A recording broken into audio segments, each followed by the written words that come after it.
Fala galera, muito boa noite a você que está nos acompanhando aqui mais uma vez. Eu sou o Guilherme Lins, sou o Head da FG Educação e Ensino, braço educacional da FG Cirurgia Plástica. E este é o podcast Fora do Bloco. Estamos começando o 25º episódio e aqui tem coisa legal demais aqui para vocês hoje.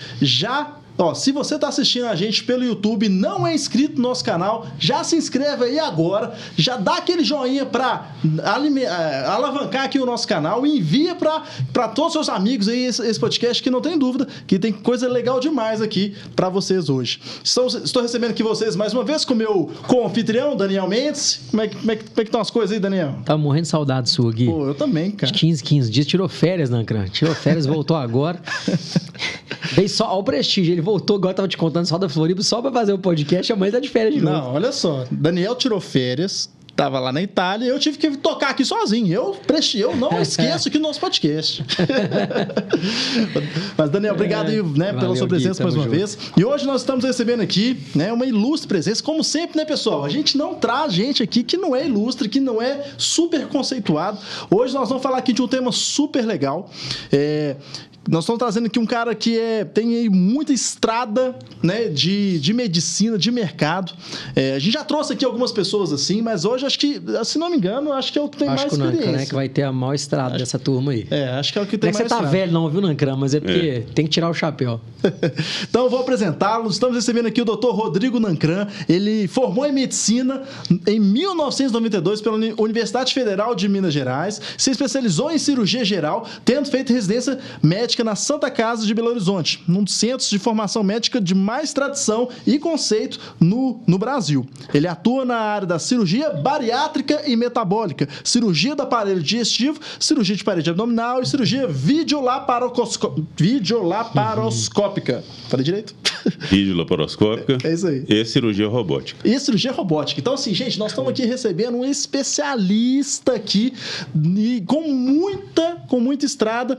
E, assim, o Dr. Rodrigo, ele veio de uma geração anterior, antiga, e onde não existia, na época dele, o marketing digital, o que a gente está muito acostumado e a gente sempre traz aqui, nos nossos podcasts. E para divulgar os seus trabalhos, para captar novos pacientes, para mostrar ali, quem era o Rodrigo Nancran, para que aquele paciente que teria um interesse dentro daquela área dele, para ao chegar nele, ele investia muitas vezes num canal que hoje em dia nem existe mais, que é as páginas amarelas da lista telefônica. Já pensou nisso? Você sabe que essa frase que nós colocamos aqui como tema do podcast, ela veio de você mesmo, que você fez a citação no curso lá. E ela é emblemática, das páginas amarelas ao marketing digital. É sobre isso que nós vamos falar aqui hoje. Doutor Rodrigo Nancran, muito bem-vindo. Muito obrigado pelo convite, é um prazer estar aqui com vocês. Show de bola. Nancran, vamos começar aqui. Primeiro, eu queria só brifar essa brincadeira de páginas amarelas ao marketing digital.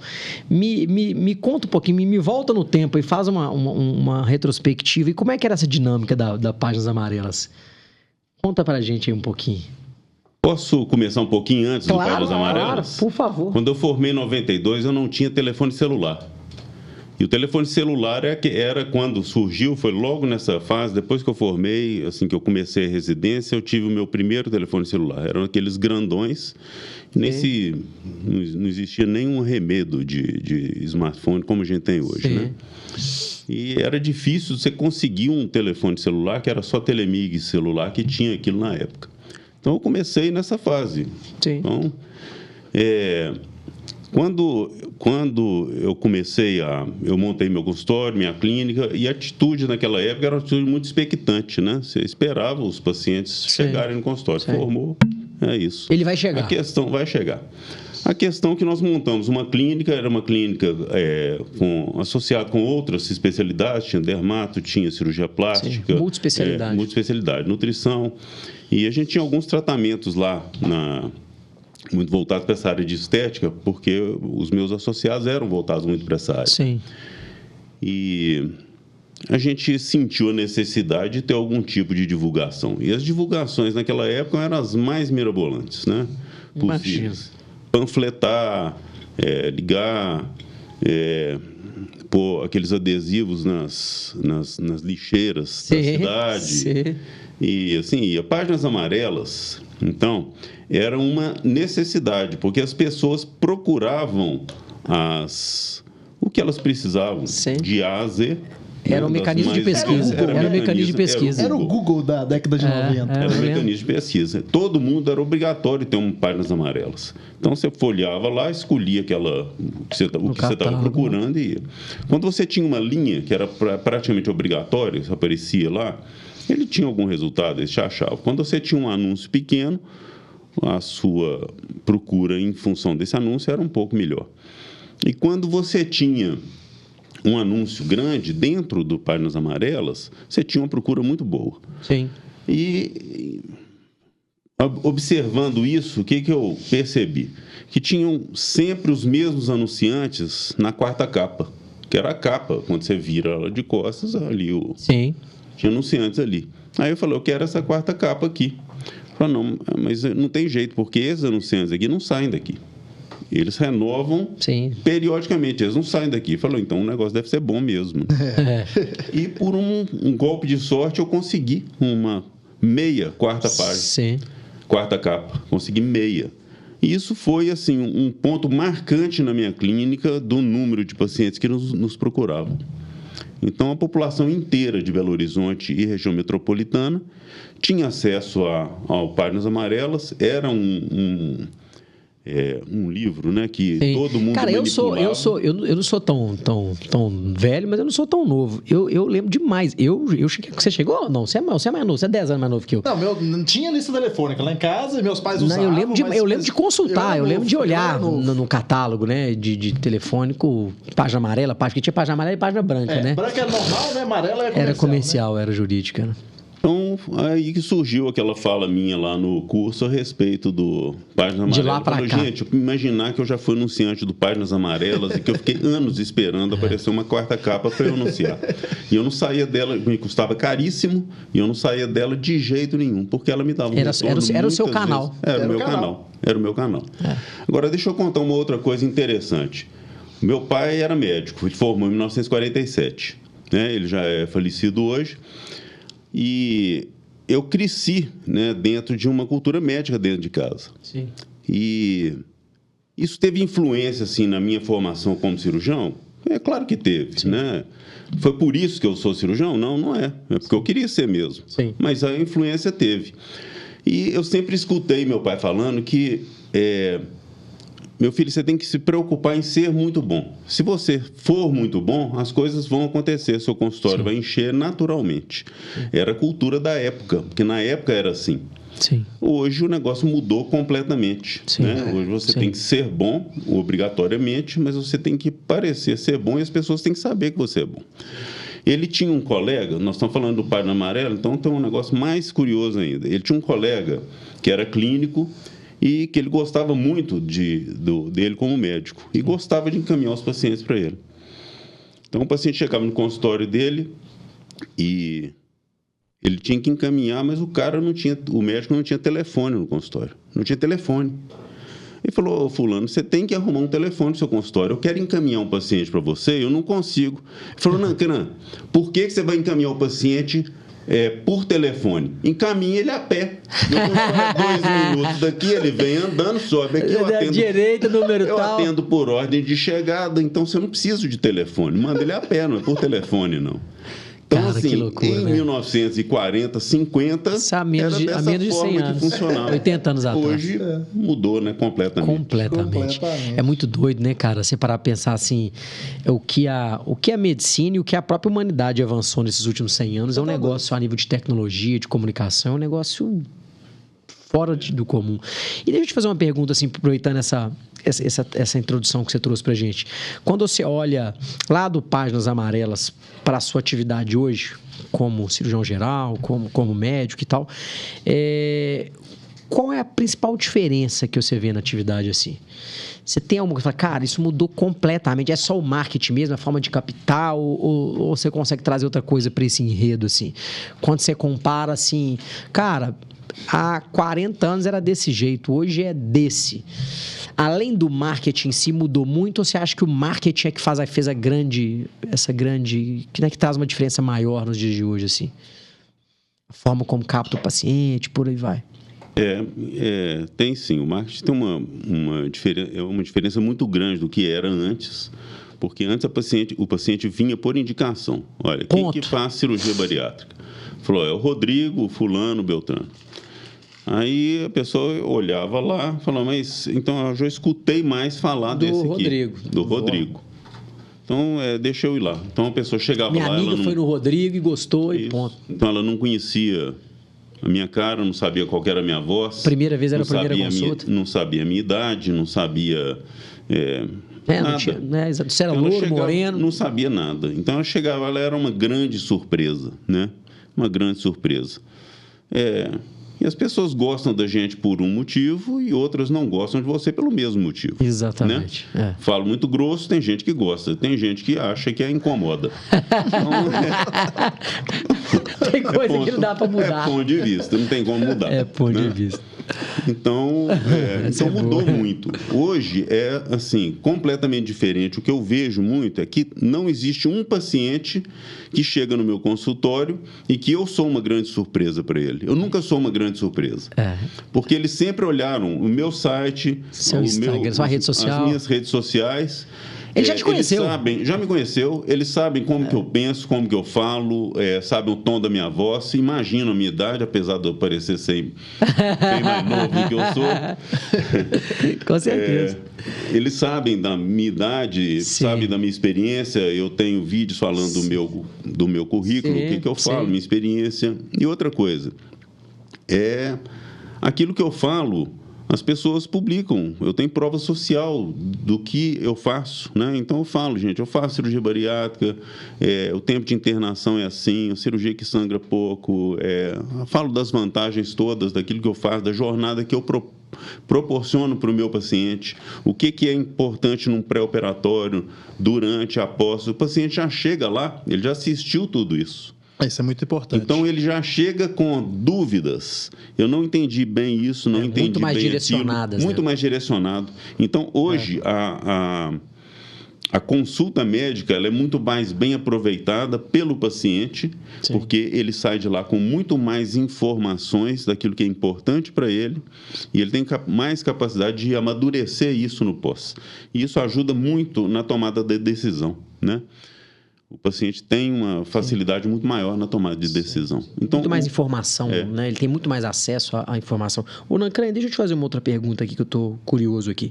É lógico que na sua trajetória e na sua posição profissional hoje, de muito respeito, você tem colegas de trabalho contemporâneos que talvez tiveram mais ou menos dificuldade de se adaptar a esse novo formato de mercado. Eu queria entender, assim, para você, o quão desafiador foi sair da Páginas Amarelas para o marketing digital, porque é uma transformação, é uma ruptura. Você está acostumado a um paciente que chega, você tem uma posição muito mais passiva, você é um bom médico, você, cara, tem uma puta de uma formação, tem excelentes resultados, a coisa vai acontecendo naturalmente. De repente, você vai, os anos vão passando, os meses vão passando, o mercado vai mudando, as ferramentas vão se sofisticando, e você começa a perceber que o paciente ele não chega mais só dessa forma, ou ele começa a funilar tem novos entrantes, uma turma mais nova, mais agressiva a nível de rede social, que está muito mais adaptada a esse mercado, porque já nasceu nele, né? Eu vejo, tem um filhinho novinho, e eu vi meu menino tem 2 anos, cara, ele pega meu celular e ele já tem, né, a sensibilidade do touch no dedinho, né? Ele já movimenta para cá, movimenta para lá. Eu vejo que de vez em quando, olho e falo, caramba, que esse menino aqui, daqui a pouco, ele já tá mexendo no ChatGPT aqui. Então, assim, como é que é essa? Porque, assim, eu vejo, aí aqui trazendo um pouco para a plástica, que é o nosso negócio, eu consigo assistir de camarote algumas situações que eu tenho certeza que na bariátrica você deve ver isso também, que é a diferença entre pessoas que têm uma humildade de reconhecer a mudança e correm atrás, né? Fala, cara, eu preciso me preparar, eu preciso trazer esse conhecimento, o mercado está mudando, e aqueles que estacionam e sentam e falam, cara, não, eu sou desse jeito, eu vou continuar assim. E, cara, de certa forma começam a atrofiar.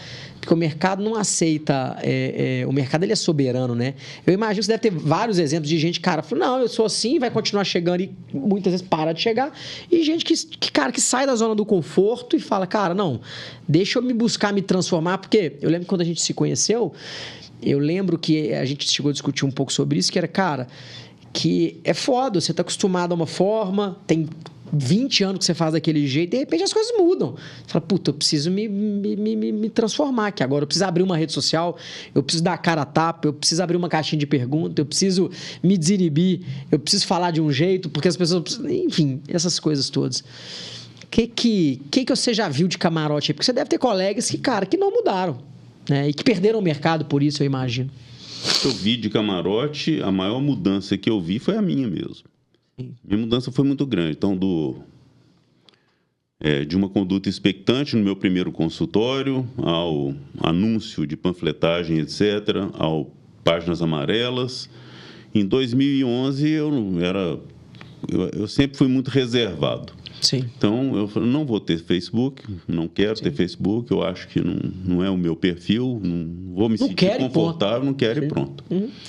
Aí acabou que eu fui obrigado a ter um Facebook para algumas coisas que eu precisava, não na área médica, não na área profissional. Comecei a ter o Facebook. Bom, 2016, quando nós montamos a clínica que a gente tem atualmente, o Instituto de Obesidade,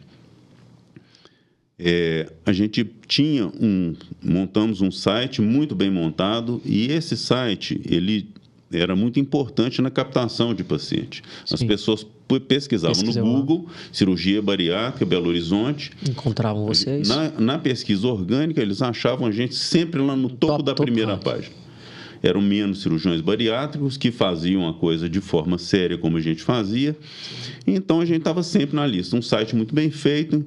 E isso foi me dando um pouco de conforto de eu não ter que fazer muita coisa. As pessoas apareciam.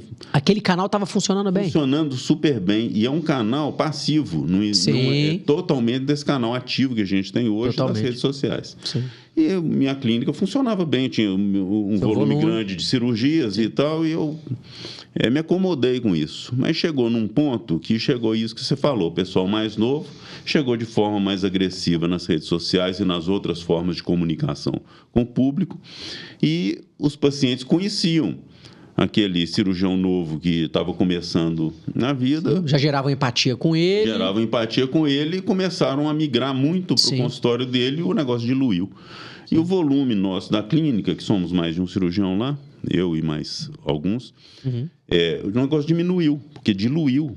Sim, total. Então, nós tivemos que começar. Então, eu comecei a fazer a minha rede social em função dessa captação a partir de 2018. Então, foi 2018, 2019... Você falou, cara, vou tomar uma decisão aqui. Tem que tomar uma decisão. Vou ter que eu tive que fazer. Então, eu tinha uma dificuldade muito grande eu nunca gravei um vídeo para uma rede social, nem para mim mesmo. Sim, né? O máximo ali era completamente diferente. Você falou, um perfil mais reservado.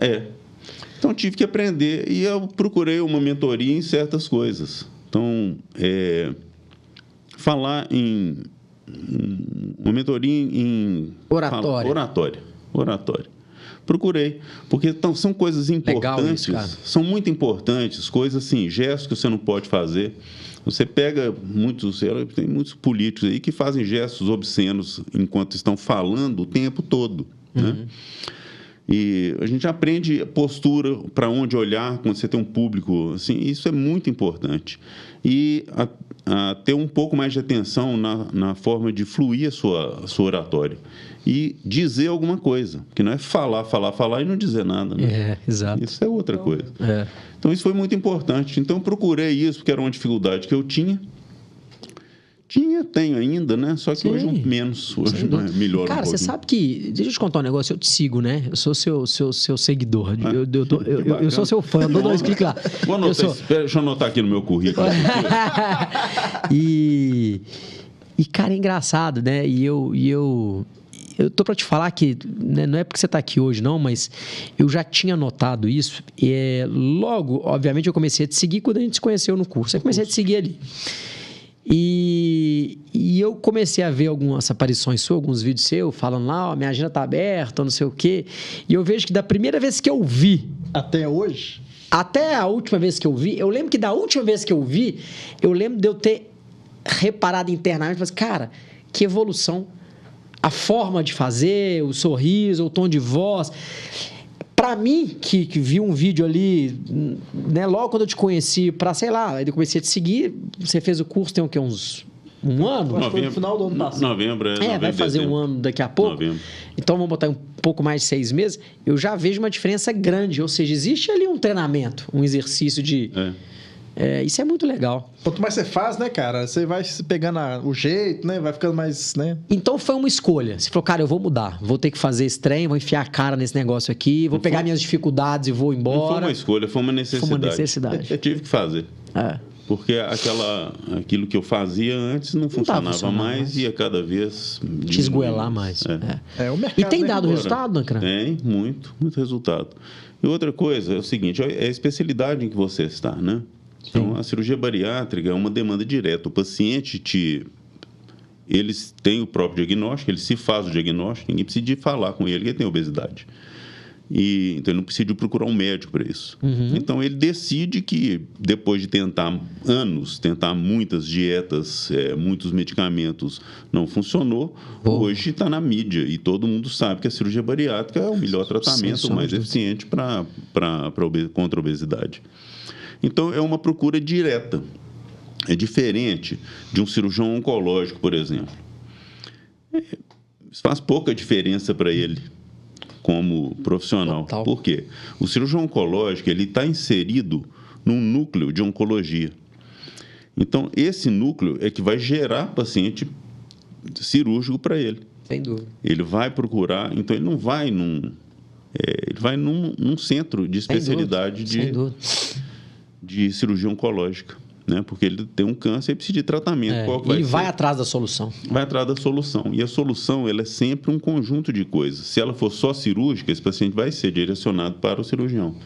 Se no contexto do tratamento dele, cirurgia for uma das coisas, além da quimioterapia, radioterapia e outras coisas, imunoterapia, ele vai ser encaminhado para o cirurgião. Então faz muito pouca diferença se ele tem uma rede social, uma divulgação. Total. Né? É diferente. A divulgação ela é institucional, não é individual, como o meu caso. Sim. A nossa comunicação institucional é importante? Sim. Importantíssima. Ela é tão importante porque o cirurgião bariátrico ele não atua sozinho. Há 20 anos atrás, eu achava que eu era o todo-poderoso, que eu ia operar, todo mundo ia ficar magro e ponto final. E não é assim que funciona. Você depende de uma boa condução de um pré-operatório pela equipe interdisciplinar.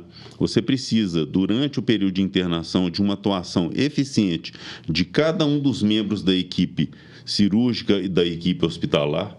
Então, a gente faz o treinamento da equipe hospitalar para aquilo que a gente precisa para o nosso paciente ter uma boa evolução.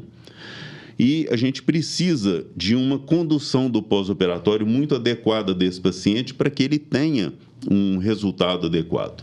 E é fundamental que o paciente entenda que o comprometimento dele durante toda a jornada, no pré, durante a internação cirúrgica e no pós-operatório, é fundamental para o próprio resultado. Eu não vou emagrecer ninguém. A minha equipe não vai emagrecer ninguém. O meu paciente vai emagrecer com a nossa ajuda. Então, nós vamos proporcionar para ele, durante toda a jornada, tudo aquilo que ele precisa para ter um emagrecimento saudável, eficiente e permanente. A gente quer esse paciente vivendo mais tempo, vivendo melhor, sem esse incômodo da obesidade, né? Sim. Você acaba... É um ecossistema ali em torno dele, né? Cara, e deixa eu te perguntar outra coisa assim. Hoje, você que faz sua rede social... Ou você, quando eu falo você é o cara que abre, que faz a caixinha, que responde, que interage, ou você hoje tem uma pessoa para te dar um suporte e tal? Eu até 2 meses atrás, eu tinha uma social media. Uma menina que fazia uma menina que fazia uma rede social sua. Como é que chama essa empresa aqui? Agência. Uma agência. Eu tinha uma agência de marketing que cuidava disso para mim. foi muito importante porque eu não tinha Instagram. Sim. Né? Aí foi um processo introdutório ali. Criou sua conta e tal. Criou minha conta, fez alguns vídeos, me ensinou algumas coisas, como mexer. Vamos fazer uma pauta editorial, um cronograminha. Fez um cronograma e foi. Então, foi importante. Chegou num ponto agora que a minha página do Instagram não tinha minha cara. Sim. Era diferente daquilo que eu sou, do que eu sou e daquilo que eu proponho para o meu paciente. Então, eu tive que mudar isso aí e a agência não estava entendendo muito bem o que eu estava precisando. Aí que eu procurei, então, a Valéria, que me ajudou nessa parte aí de entender como que funciona a rede social, por que é importante eu mesmo gerenciar isso aí, eu mesmo fazer as pautas. Sim, você... Assim, o assunto sempre foi, desde a época da agência, sempre eu alimentei os assuntos. Sim. Hoje nós vamos falar, essa semana nós vamos falar sobre isso. Esse conteúdo é que eu quero levar para frente. Eu que redigi os textos, tudo sou eu que fiz. Uhum.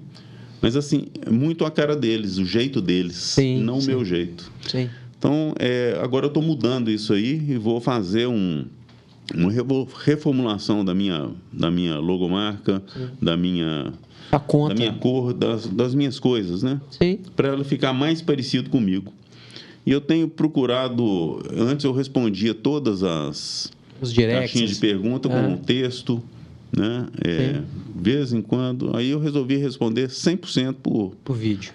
Então, hoje, toda pergunta que vem, eu respondo por vídeo. No direct, às vezes é mensagem falada, às vezes é mensagem escrita. E você consegue entender hoje a rede social como um trabalho? Quando eu falo como um trabalho, eu vejo que isso é um desafio nosso lá, porque, inegavelmente, por uma questão de necessidade, eu percebo hoje que, para não falar todo mundo, quase todos os nossos cirurgiões já entendem a rede social como uma questão de necessidade. O cara tem que fazer, né? Não é aquele negócio... vai existir o médico que tem rede social e vai existir o médico que não existe, que não é mais médico, porque não vai ter como, não vai sobrar o paciente. Mas eu não vejo ainda que todos eles reconhecem isso como um trabalho. Eu vou te dar um exemplo. Quando eu pego lá na gestão nossa do dia a dia, os nossos cirurgiões, eles têm, por exemplo, uma agenda de primeira consulta, ele tem uma agenda de retorno pós-operatório, ele tem uma agenda cirúrgica, uma agenda de... Enfim. Então, ele tem lá, segunda-feira de manhã, de 8 às 13 horas, são as primeiras consultas. De 2 horas às 19 horas, retorno pós-operatório. Terça-feira, agenda cirúrgica, e assim vai. Mas eu vejo que pouquíssimos conseguem separar na semana uma agenda, por exemplo, de criação de conteúdo. Estou dando um exemplo. Né? De falar assim, cara, eu vou separar a minha terça-feira de 8 às 10 da manhã, hipoteticamente, e vai ser esse horário que eu vou gerar conteúdo, que eu vou gravar, que eu vou fazer e vou acontecer. Ali o cara passa por um processo que é um processo de amadurecimento desse contexto, que é, cara, isso não é mais só uma coisa que eu tenho que fazer porque tá todo mundo fazendo, ou porque, porra, pra mim é bom. Não, isso faz parte do meu trabalho. Eu me comunicar com a minha base, com as pessoas que me seguem, com os meus possíveis clientes, pacientes e tal. E o cara consegue formatar aquilo numa agenda que, inclusive, não fica um penoso, porque uma das grandes objeções que eu tenho dos nossos cirurgiões é: eu não fiz porque eu não tenho tempo. Eu não fiz porque, cara, eu tava de saco cheio. Eu não fiz porque ontem eu tava cansado, eu tive um problema com uma paciente. Sempre tem uma questão. Mas, por exemplo, eu brinco com eles assim de vez em quando. O fato de você estar cansado hoje não te tira a responsabilidade de chegar no consultório amanhã às 8 horas da manhã, porque você tem uma paciente agendada às 8 horas da manhã, você chega lá no horário, você tem um compromisso, você tem a coerência de chegar, mas você se sente tranquilo e fala: não, hoje eu não vou fazer nada, não vou postar conteúdo, não vou abrir caixinha, não vou fazer, não vai acontecer, porque eu estou cansado. Então, eu vejo que são poucos que já entendem, cara, não, é um compromisso que eu tenho comigo e com a minha audiência de, cara, de 8 às 10 na quarta-feira, eu vou parar aqui e vou fazer. E o cara é disciplinado nesse sentido. Você já consegue entender isso como um trabalho, no sentido de, cara, eu vou reservar minha hora homem para fazer conteúdo, para responder minhas pacientes, eu vou separar partes do meu dia para minha agenda responder por isso, ou ainda não? Ou você ainda está meio no processo de, deixa eu fazer isso aqui hoje, ontem eu esqueci, agora eu vou fazer de novo? Eu estou nessa fase de amadurecimento disso aí. Mas eu acabei de falar alguns minutos atrás, de que hoje o paciente chega no consultório, ele já me conhece, ele já assistiu os meus vídeos, o que eu penso, a minha opinião sobre a obesidade, sobre o tipo de coisa que ele tem. Ou seja, né, a consulta ela já começou. Já começou. Na hora que o paciente abriu o meu Instagram, assistiu os meus vídeos. Então você já consegue perceber essa necessidade então de fazer ela é isso. Obrigatória. Então, da mesma forma que segunda de manhã, segunda à tarde, terça de manhã eu tenho consultório, quarta de manhã, quarta à tarde eu tenho minha agenda de cirurgia, quinta de manhã eu tenho meu ambulatório de obesidade, sexta-feira eu opero obesidade na Santa Casa com os meus residentes, a quem eu ensino a fazer cirurgia. Sim. Eu não tenho essa agenda? Sim. Eu tenho que ter a minha agenda de gerir a minha rede social, produzir o meu conteúdo para os meus pacientes, porque isso faz parte do trabalho, do atendimento desse paciente, que é o meu foco. Exatamente. Outra coisa é que esse paciente ele vai ter uma melhor jornada, porque eu falo de conteúdo pré, conteúdo durante a internação, conteúdo pós, eu falo da importância da minha equipe interdisciplinar. Então, esse paciente ele vai ter uma melhor jornada e uma melhor evolução. E isso, para que isso esteja disponível para ele ali, eu não posso matar as minhas consultas do consultório. Eu não posso dizer, não, hoje eu vou no consultório, não. Suspende todo mundo aí. Isso é impossível. Né? Da mesma forma que eu não vou fazer isso, eu não vou deixar o tempo que eu reservei para o conteúdo para os seus pacientes. Isso. Para produzir o conteúdo para os meus pacientes, eu não vou deixar de fazer também. E eu vejo que assim, a turma até faz, mas são poucos que entendem que isso passou a ser um trabalho e que ele tem que enquadrar isso como um trabalho de agenda e tal, né? Faz mais por obrigação. Não faz assim, até uns gostam de fazer, mas faz aquele negócio, não quero fazer agora, então não vou fazer. Não é prioridade. Não, amanhã eu faço. Sendo que é o que você falou, na primeira consulta você não tem como fazer isso. Amanhã eu não vou. Não existe, está todo mundo agendado, né? Como é que está o mercado da bariátrica hoje? Está muito competitivo, não está? O mercado mudou muito da bariátrica? Mudou demais. Isso, há um tempo atrás, você contava nos dedos, em Belo Horizonte, quem fazia cirurgia bariátrica bem. Né? Hoje não. Hoje você tem uma quantidade muito grande de cirurgiões. Estou falando de Belo Horizonte. Sim, né? Especificamente. Tem uma quantidade muito grande de cirurgiões muito competentes. Deixa eu perguntar, mas bons profissionais? Bons, muito competentes, fazendo um trabalho muito bom. Então, o mercado diluiu muito, mas o número de pacientes aumentou demais. Sim. Paciente com obesidade, com indicação cirúrgica, é o que não falta em lugar nenhum no mundo. O Brasil hoje tem... É um problema do mundo, né?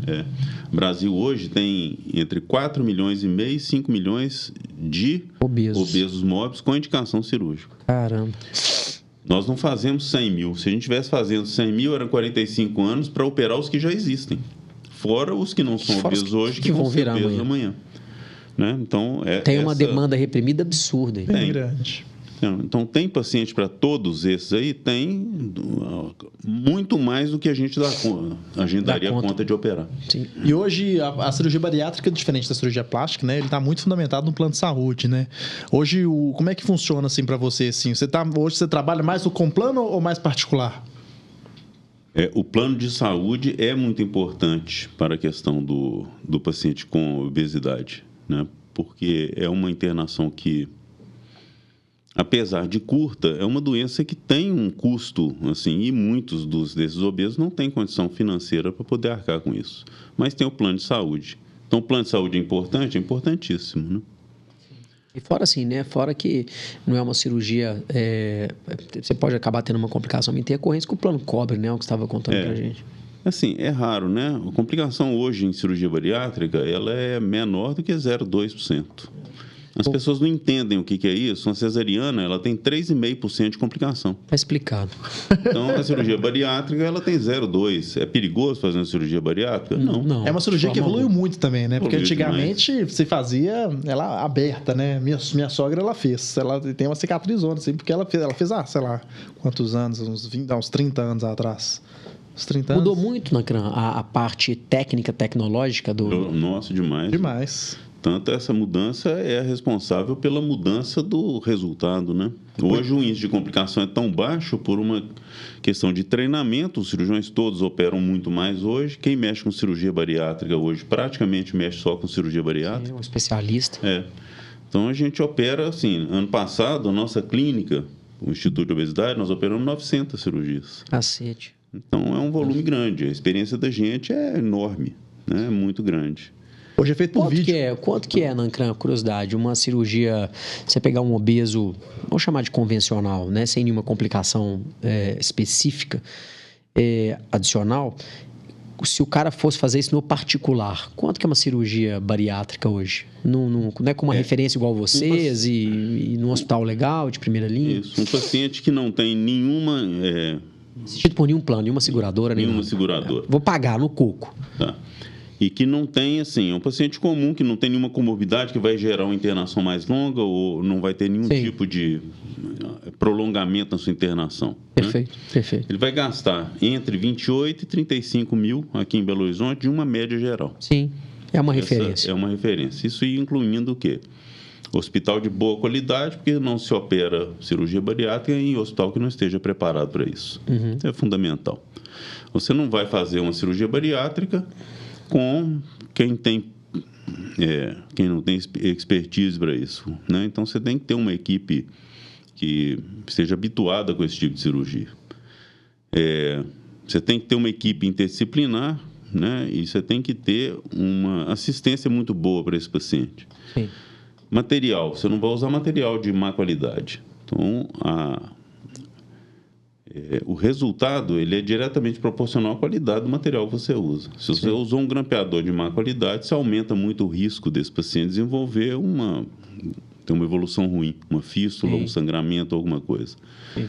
Operar sem uma tesoura coaguladora, um equipamento que a gente usa durante a cirurgia, que a gente restrinja o sangramento cirúrgico a gotas. O sangramento é praticamente zero numa cirurgia bariátrica. Quando você, então, começa a economizar para diminuir o valor para o paciente, você aumenta o risco da cirurgia, o risco para o paciente. Então, você tem que ter esse valor, inclui o quê? Hospital de boa qualidade, material de boa qualidade e profissionais de boa qualidade.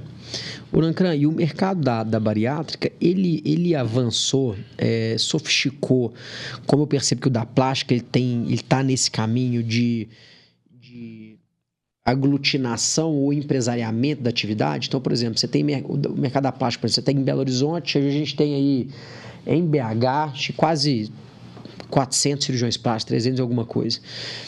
Mas esse é um mercado que ele é muito pulverizado, mas ele está passando por um processo de transformação, como a EVG, ela inclusive encabeça essa lógica, que é de você fazer grupos, né, núcleos de profissionais, de cirurgiões, para, de certa forma, construir ali uma instituição que tem uma pegada empresarial mais forte. Quando eu falo uma pegada empresarial, não é no sentido, no cunho, necessariamente do resultado financeiro, não, mas é no sentido de entregar para o paciente uma assistência maior, melhor, um ambiente mais profissional, porque é lógico que você, né, igual vocês lá tem um núcleo, você tem uma condição de trazer um profissionalismo muitas vezes maior do que muitas vezes um profissional isolado, né, que cara, não tem braço para muitas vezes entregar um pouco mais. O mercado da bariátrica, ele também já tem muitas empresas, assim, muitos grupos, ou ainda é uma coisa muito pulverizada? Cada cirurgiãozinho no seu consultório? O cirurgiãozinho no seu consultório, né, ele tem uma dificuldade muito grande de conduzir esse paciente. Muito difícil. Hoje você precisa estar inserido num núcleo voltado para assistência integral ao paciente obeso. Então você tem que ter para ele, dentro da sua clínica, tudo o que ele precisar. Perfeito. Né? Sozinho você não entrega o resultado. Isso, como eu era até 2014, sim, é muito difícil você conduzir um paciente dessa forma. Muito difícil.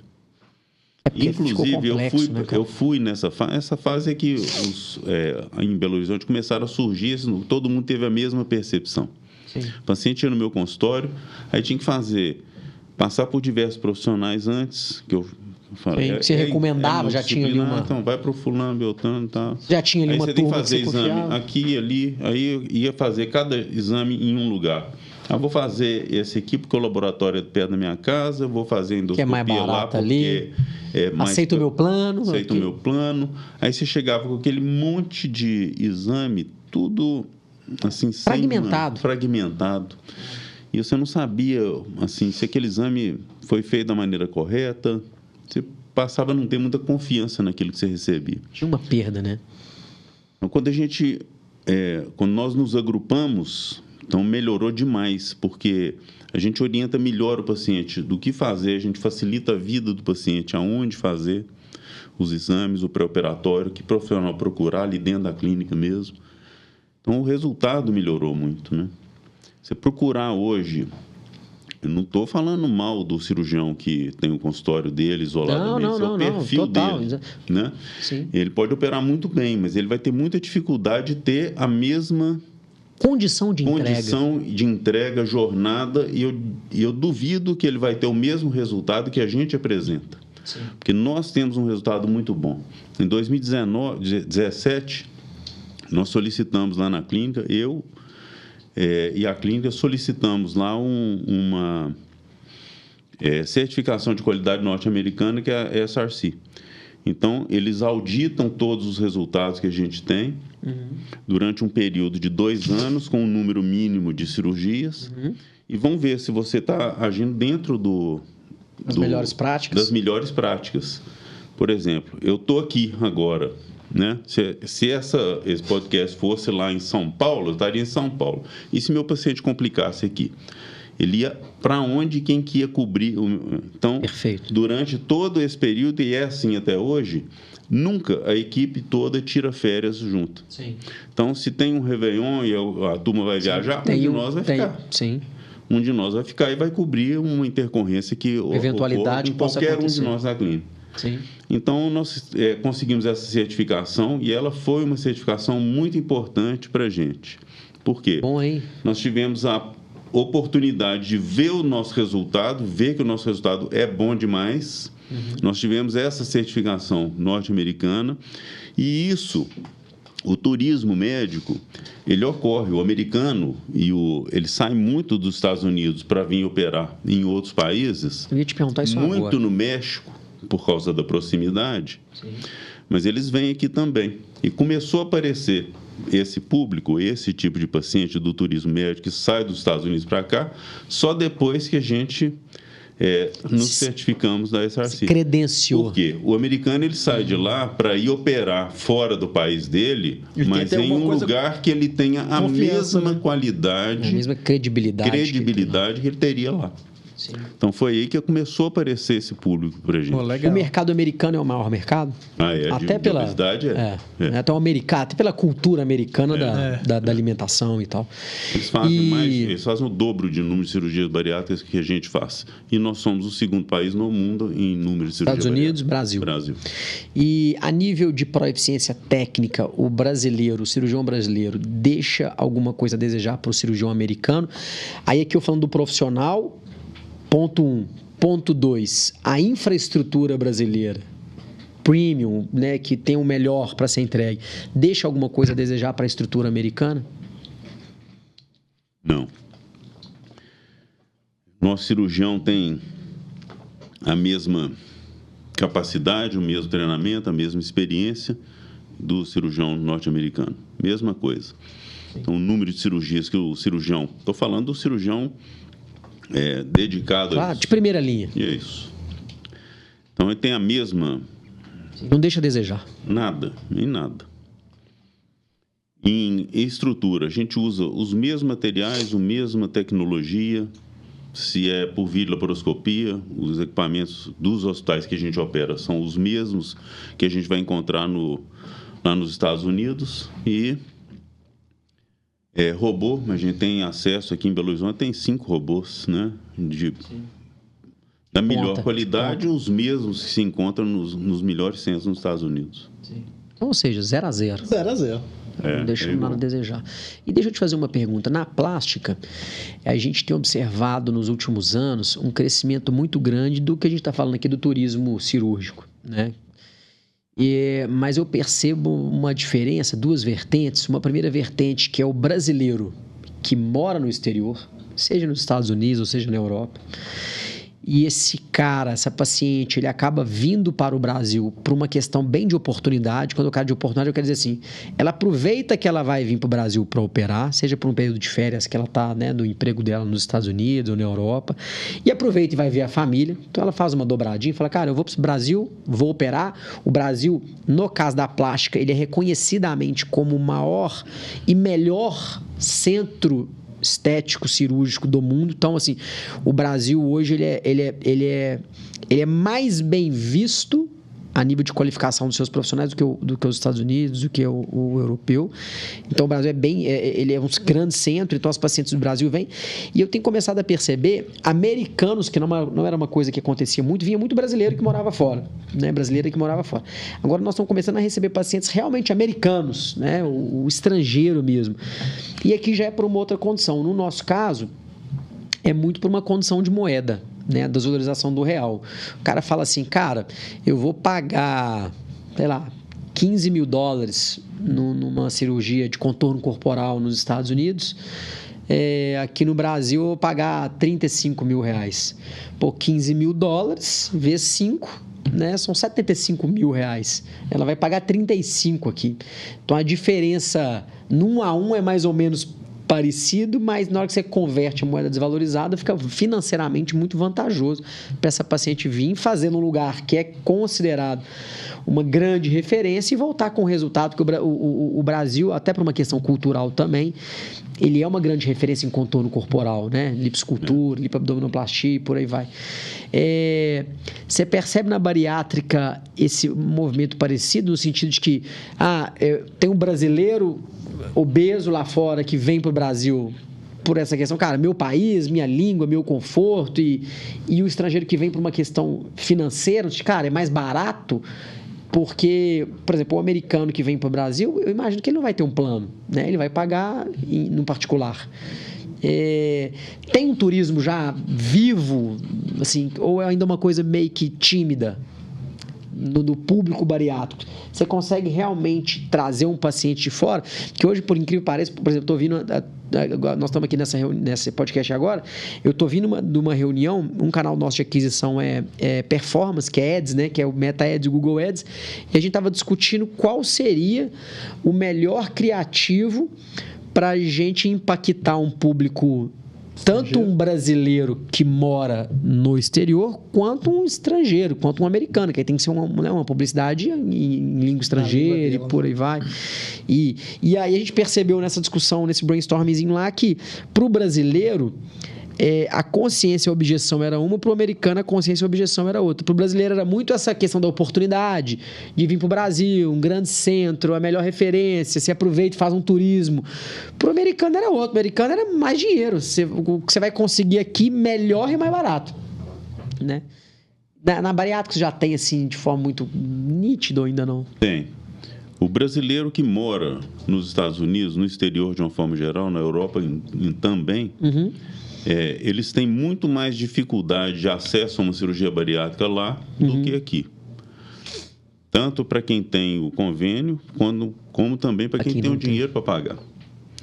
Então, aqui vai ser um valor muito menor do que é nos Estados Unidos ou na Europa, por causa de uma conversão direta do dólar e do euro mesmo. Sim. Como também de facilidade de acesso à cirurgia lá nos Estados Unidos e na Europa. E por quê? Por quê? Uma questão burocrática do modo operantes deles lá? É uma questão burocrática, lá é difícil. Até, assim, o acesso ao médico, a receptividade do profissional, do médico lá com relação ao paciente é diferente da gente. Sim. Nós somos mais acolhedores com o nosso paciente do que o médico europeu ou americano. É mais objetivão e vão operar e vai embora, próximo. Uma questão cultural também, então, um pouco. Tem isso, né? Então, a gente tem muito brasileiro que mora na Europa. O nosso público é mais na Espanha e em Portugal. É mesmo? Que vem para cá. Nós já tivemos paciente da Islândia. Uma. Curioso. E veio, por curiosidade, veio da onde? Caiu de paraquedas? Encontrou vocês na internet? Foi uma indicação? Você pega uma paciente dessa, por exemplo, um case da Islândia, veio da onde essa figura? Ela tinha uma referência qualquer aqui em Belo Horizonte. E alguém daqui validou. E na Islândia só tinha um cirurgião bariátrico na época que fazia uma cirurgia que não se faz mais. Estava com a técnica passada. Ela já entendeu que lá não era o lugar para ela operar. Aí ela veio para cá. Olha só. Veio para cá, operou, nós operamos ela aqui, isso tem alguns anos já. E está super feliz e bem. Hoje já melhorou essa parte lá na Islândia. Agora, nos Estados Unidos, nós temos um público mais de brasileiros que moram lá, que tem essa dificuldade de acesso, ou porque não tem um plano de saúde, ou porque não tem acesso mesmo com o plano de saúde, da indicação cirúrgica lá, e vem para cá para operar. Porque tem um pouco disso também, né? Porque o plano de saúde aqui tem uns critérios, né? Para conseguir... Tem muitos critérios, Tem muitos critérios, né? E os critérios não são do plano de saúde, são da ANS, Agência Nacional de Saúde. E o convênio que determina a cobertura mínima para a cirurgia bariátrica. Até tem que ter mesmo, senão os planos de saúde quebram. Então, tem gente que está um pouquinho Qualquer gordinho está achando que deve fazer uma cirurgia bariátrica. Então, qual que é o limiar? Qual que é a régua mínima? Se você considerar o cara como na doença do obeso, qual é o IMC? A gente usa o IMC, né? Que é o peso dividido pela altura de novo. Era quilograma por metro quadrado. Na época que minha esposa fez, era 35 a 40 com comorbidade, 40 aí já nem precisa. Olha só. Já mudou? Exatamente. Dos 25 aos 30 é sobrepeso. De 30 a 35, obesidade grau 1. 35 a 40, obesidade grau 2, e obesidade grau 3 acima de 40. Acima de 50, a gente considera o superobeso. Que é o limite máximo. As indicações são: o superobeso, ele basta ter a superobesidade. Acabou. Ele não tem que comprovar nenhum tipo de tratamento clínico. Eu estou falando do convênio, das regras da ANS. Regras da ANS. Ele não tem que comprovar tempo de tratamento, por quê? Se ele tiver que comprovar tempo de tratamento, cada dia que ele perde esperando a cirurgia, aumenta demais, o risco dele é muito alto. Então, dos 40 aos 50, independente de ter ou não alguma comorbidade, ele tem indicação cirúrgica desde que ele tenha tentado tratamento clínico por 2 anos com mau resultado.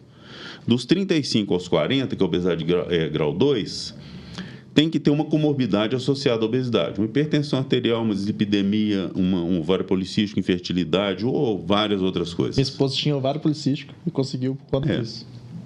Então, são algumas comorbidades que agravam a situação da obesidade do paciente. Então, esse tem indicação desde que também comprove 2 anos de tratamento clínico. E na obesidade grau 1 tem uma regra própria. É só o paciente diabético com mau controle, com menos de 10 anos de diabetes, com mais de 27, menos de 60 anos. Menos de 70 anos. Esses teriam indicação na obesidade grau 1.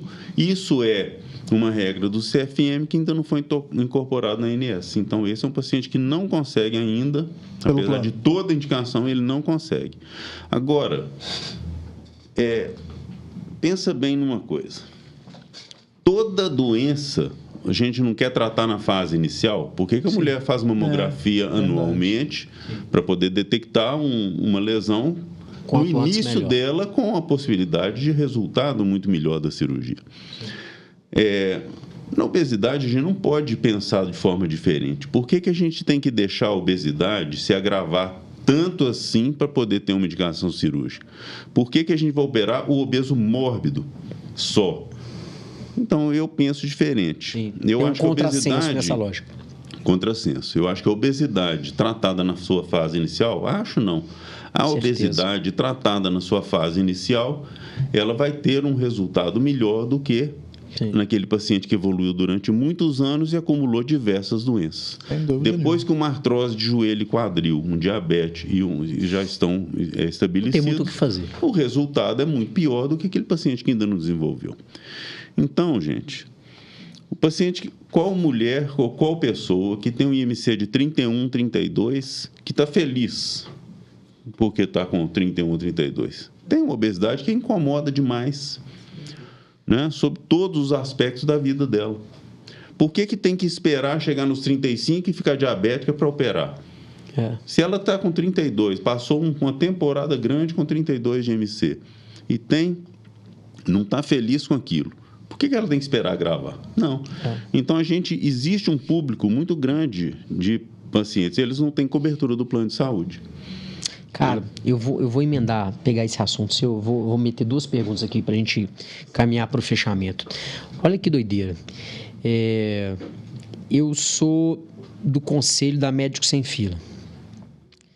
A Médicos Sem Fila é uma empresa, é uma policlínica, multiespecialidade, né? Mas nessa dinâmica doutor consulta, né? Fundamentado em primeiro atendimento e tal. E lá... E aí, eu, de certa forma, tenho uma boa percepção desses 2 mercados. O mercado da plástica, que é um mercado muito específico da medicina, 100% particular, estético, né? A cirurgia plástica, né, no nosso caso especificamente, a gente não mexe nada com reparador, é 100% estética, 100% privado e tal. E a Médica Sem Fila, que apesar de ser privado, também é um negócio, cara, mais popular e tickets menores, e consulta de 100, 200 reais e tal, e várias especialidades. Cara, eu tenho uma percepção muito engraçada e eu queria ver se você faz sentido isso que eu vou falar, assim, quando você traz para mim que um procedimento bariátrico, ele é ali na ordem de grandeza de particular, de 28 a 35 mil reais, né? Beleza, trouxe uma referência de preço.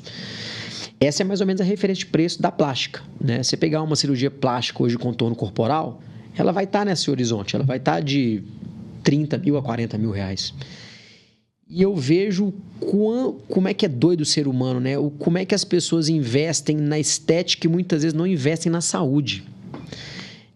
Eu vejo muitas vezes uma mulher vendendo carro para pôr um par de peito, mas ela adiando uma cirurgia que vai melhorar a qualidade de vida dela absurdamente e fica ali postergando, de certa forma, alguma coisa para validar no plano, sendo que ela poderia pegar o recurso e falar, não, mesmo o plano aceitando, eu vou fazer, porque vai mudar a minha vida, vai transformar a minha vida. E se isso acontece, você percebe isso, porque eu vejo assim, o público da EVG, se me perguntar assim, cirurgia plástica não é um negócio barato. Né? É lógico que você tem, né? Assim, a gente está até se posicionando muito nesse sentido. Entre o mais barato e o melhor possível, a gente está escolhendo o melhor possível. Né? O melhor possível para a gente é segurança, experiência e resultado. Isso não custa barato. Mas eu percebo que, olhando para o nosso público-alvo, que é a mulher adulta jovem, que vai estar separada entre a mulher antes da maternidade e a mulher depois da maternidade, eu tenho muitas pacientes que, se eu pudesse puxar a ficha dela, eu sei que ela não tem um poder aquisitivo para queimar 40 mil reais. Cara, mas aquilo é um sonho, ela junta, ela faz, ela acontece, ela vende, precisa vender e realiza aquele sonho. E eu vejo que muitas vezes, quando você migra da estética para uma dinâmica da saúde, e eu vejo na Médica Sem Fila, o cara para pagar R$1.000 numa cirurgia de joelho, ele acha ruim. Porque se não for no plano, ele não vai fazer. Cara, é para sua saúde. Como é que é? É muito engraçado isso. Como é que é doido isso? Porque é o que você está falando do contrassenso, né? Para o plano ele vai adiando aquilo e leva o cara para o limite para aceitar e é um contrassenso. Porque, cara, talvez fosse muito mais barato você fazer antes e evitar uma série de prejuízos para o paciente em outras especialidades. Você acaba tendo que arcar de toda forma. Era muito melhor atuar na origem. Mas mesmo que isso não acontecesse, que o próprio paciente tivesse a consciência de, não, eu cheguei no IMC X, né, eu já reconheço que eu não estou legal, eu tenho uma solução. Né? E você percebe que o paciente ele tem um pouco mais de dificuldade de pagar a saúde e ele acaba pagando a saúde só quando não tem mais jeito, realmente, já está fudido, aí não tem como fugir. Né? Eu tô para morrer, não tem o que fazer, eu vou lá e gasto. Mas isso também poderia ter sido gasto muito antes. Né? Você vê, quem gasta com prevenção? É muito pouco. Né? Você fala assim, eu vou no médico, vou olhar, vou fazer um acompanhamento, o cara vai gastar, na saúde o cara vai gastar quando ele já está ou no limite da dor, ou ele já está realmente pronto para, tipo assim, não tem o que fazer. Essa é uma resistência muito grande que a gente vê e muitos pacientes têm uma reserva financeira que eles falam para a gente que tem a reserva financeira que estão reservando para a cirurgia plástica quando ele já tiver emagrecido. Quando ele já tiver feito... Ô, não, cara, você me desculpa, né? E que a cirurgia bariátrica ela vai ter que fazer pelo plano de saúde. Isso quando não tenta a reparadora pelo plano. Que doideira, cara. Isso acontece muito. Agora, são pessoas que não têm uma dificuldade muito grande de perceber que quem passou dos 30 aos 40 anos, homem ou mulher, com uma obesidade que às vezes não é tão grave assim, não é uma obesidade mórbida, uma obesidade grau 1, mas quem que está com IMC de 32, 33 que está feliz? Não tem como. Não tem. Não está saudável, não está feliz, está cheio de problema em todas as esferas da vida dela. Que se investir isso aí, né, essa reserva financeira em uma cirurgia bariátrica, vai emagrecer, e esses 10 anos, porque são pessoas que em 6 meses a 8 meses estão dentro do seu peso ideal ou menos.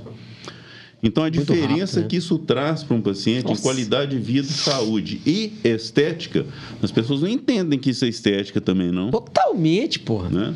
Ô, Nancran, para a gente fechar, eu vou te fazer uma pergunta aqui que é uma satisfação para mim. A gente tem um propósito e eu percebo que a gente tem uma... Nesse ponto eu posso falar, e eu vou te jogar a bola aí, uma interseção.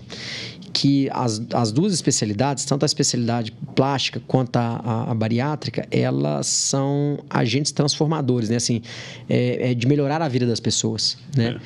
Que esse é inclusive o nosso propósito, né? Lá na EVG, você entra lá no escritório, a frase zona que está estampada no hall né? Nosso propósito é melhorar a vida das pessoas.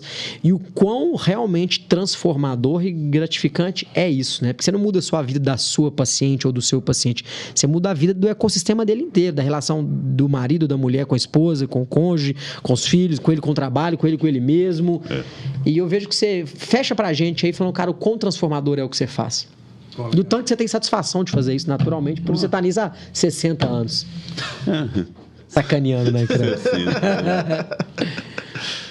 Gente, o cirurgião um paciente que operou uma vesícula, um apêndice, se você perguntar para ele o nome do seu cirurgião, falar, não lembro. Eu operei. O cirurgião bariátrico, o paciente nunca esquece. Nunca esquece.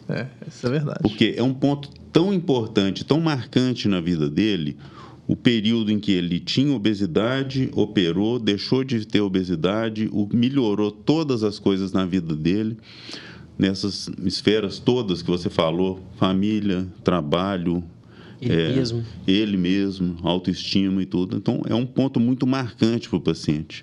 Tanto que a gente vê, raramente a gente vê algum paciente que fala assim, não, eu não devia ter operado. Não, eu demorei para operar. Todos falam assim. Eu sempre falo, você não demorou, você operou na hora certa, a hora que você estava confiante que a cirurgia deveria ser feita. Então, assim, o índice de satisfação do paciente que fez cirurgia bariátrica é altíssimo. Né? A autoestima dele e, assim, a satisfação desse paciente com a gente, porque a gente entrega mesmo um resultado muito bom e uma jornada muito bacana para esse paciente. Então, eles são, assim, muito gratos com a gente. Muito legal. E isso eu vejo todos os dias na minha rede social. Eu posto uma caixinha de perguntas. Ontem, então, eu coloquei e foi uma avalanche de agradecimentos para mim e para minha equipe, pelo resultado que essa paciente teve. E eu sempre falo, eu fico muito orgulhoso e muito honrado de fazer parte da sua história, de ter te ajudado a mudar a sua vida. Mas quem mudou a sua vida foi você. Porque você definiu pela cirurgia, decidiu operar, que é a coisa mais difícil da cirurgia bariátrica, é a decisão de operar. Operou. Aí, se você teve uma boa dedicação e um comprometimento, você vai ter um bom resultado. Então, o mérito é seu. Eu só te ajudei nessa jornada. Muito bom. Nancran, para a gente fechar aqui, qual que é a sua rede social? Passa para a nossa turma aí para você ganhar uns seguidores. E o Gui faz o fechamento para nós. Aqui, mais uma vez, super feliz de você ter vindo. A gente sabe que você é um cara que tem uma agenda super apertada. A gente se sente super honrado em recebê-lo aqui. Sério mesmo. Obrigado. Obrigado mesmo. E eu não tenho dúvida que a nossa audiência aqui também sabe que tem que falar a rede social dele. Fala aí, Nancran. Fala para nós. Agora que você é um blogueiro de marca maior. É Rodrigo Nancran. Rodrigo Nancran. Nancran, N-A-N-K-R-A-N. Show de bola, Rodrigo Nancran. Pessoal, muito obrigado aí por vocês ter assistido a gente. Eu falei que esse episódio ia ser demais. Cara, e como é que passa rápido, né? Minuto. Tem 1 hora que nós estamos conversando aqui. Muito obrigado por você ter assistido até aqui. Muito obrigado, doutor Rodrigo, Daniel, por ter feito esse episódio aqui conosco. Se você gostou desse episódio, envia aí pro seu colega, pro seu amigo, pro seu... Quem acha que esse conteúdo pode fazer sentido. Siga a gente nas redes sociais. Assista os nossos outros episódios, que tem muita coisa legal por aqui. E eu te vejo no próximo episódio do podcast Fora do Bloco.